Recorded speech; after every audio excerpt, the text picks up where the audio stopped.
আসসালামু আলাইকুম ওয়া রাহমাতুল্লাহি ওয়া বারাকাতুহু। আপনার যখনই কোনো সুযোগ আসুক, সে সুযোগটা কাজে লাগাবেন, কখনই হাতছাড়া করবেন না। আরেকটা কথা মনে রাখবেন, সুযোগ সব সময় কারো আসে না।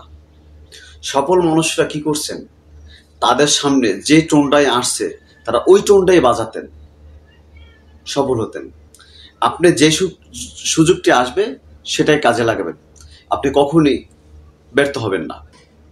বিল গেটসের কাছে এক সাংবাদিক প্রশ্ন করছিল যে, স্যার আপনার লাইফে এত বড় ধনী কিভাবে হলেন? বিল গেটস পকেট থেকে একটা চেক বের করে বললেন, আপনি যত ইচ্ছা অ্যামাউন্ট লিখে নিতে পারেন আজকে। সাংবাদিক সাহেব সৌজন্যবোধ মনে করে চেকটা ফেরত দিলেন। উনি পকেটে রেখে বললেন, এইরকম যে কোনো সুযোগই আমার কাছে আসছে, আমার হাতে আসছে, আমি সেটা কাজে লাগাইছি, আমি কোনো সুযোগ হাতছাড়া করি নাই। আপনার কাছে যে সুযোগ আসবে সেটাই কাজে লাগান। ওই দিন ওই সাংবাদিক যত হাজার কোটি টাকা লিখে নিত, বিল গেটস কিন্তু কিছুই বলতো না।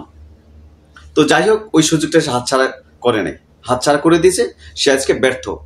আপনার কাছে ও ব্যবসায় হোক, চাকরিতে হোক, যে কোনো কাজ হোক, একবার না একবার সুযোগ আসবেই।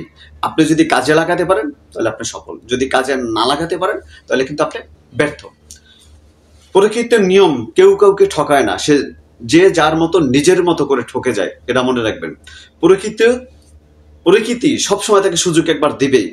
মহান আল্লাহ রাব্বুল আলামিন সুযোগ আপনাকে দিবেই। আপনি কাজে লাগাতে পারেন আর না পারেন সেটা হলো আপনার ব্যাপার।